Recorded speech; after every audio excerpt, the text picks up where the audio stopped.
anubhuti. The aparoksh anubhuti, anubhuti means realization. Apar aksh means I. Par aksh means somebody else's I. And apar aksh means not somebody else's I, but your own I. Sanskrit is very twisted, but it's beautiful. That's the beauty of Sanskrit. So it's a basically self-realization. So you then the mind, then we're gonna be a zone. We're not gonna be dead, but we think that this is the only life we have. But we have a lot more than this, and that thing will come alive once we go above the illusion of the BMI, right? So we went through all these things. And the mind is, like we discussed, mind is a very sticky thing. It likes to attach itself to the day-to-day objects and just keeps going. And it keeps doing all day long. And so the outside world becomes so much alive for us that we never even think that anything else is possible.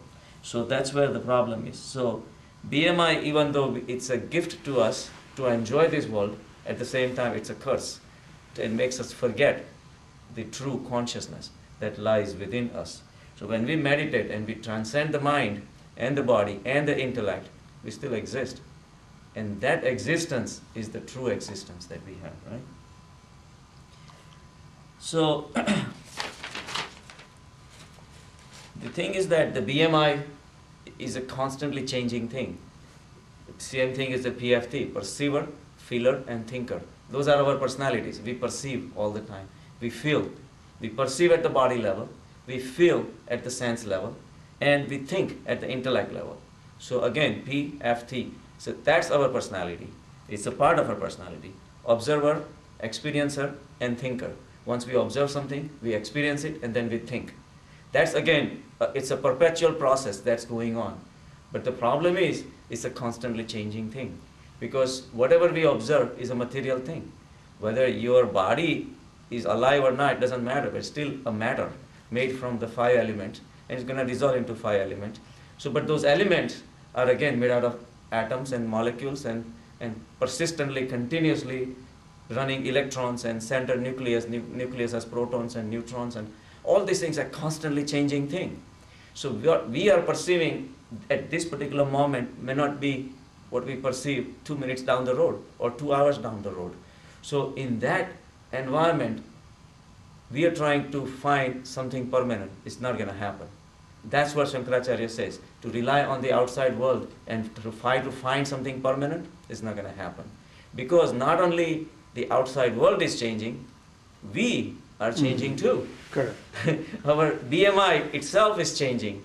The same thing that we were perceiving, and the same thing comes back to us, even though we think that it's the same one, it's not. And we think it's the same, but we have changed. That's why I say the same beer at 12 o'clock in the afternoon, you can't have it. You have office hours, so wait till it's 7 o'clock. Then you enjoy it, the same enjoyment. So the interactions with the outside world are so fleeting. They're so momentous. They are very short-lasting. And those things cannot give you permanent pleasure. And that's what Shankaracharya says, just come out of it. And nobody says it doesn't exist. Dreams exist, like we decided. The dreams exist all the time. But once we wake up, what is the importance of the dreams? The same way, the mind created those dreams, it maintained those dreams, and got rid of the dreams. And now the mind wakes up the next day, next morning you wake up. The dream is gone. Now, people who believe in dreams, you cannot say that dream doesn't exist. Yeah. At the same time, people who are really awake and alert, for them, you say, okay, it was, but what's the big deal? The same way, this world is alive as long as you want to make it alive. But when you transcend all these things and go to the consciousness, this world doesn't mean anything. It's a joke. It's a play, so you play with it.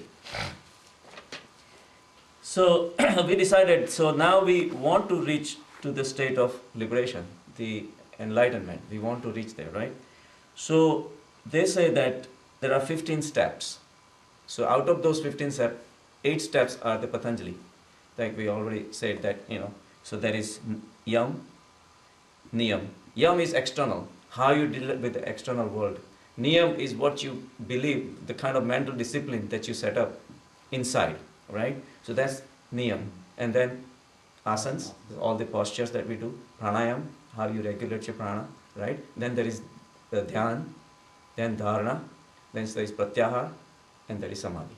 So these are the 8 steps of Patanjali. But Shankaracharya goes a little bit beyond that.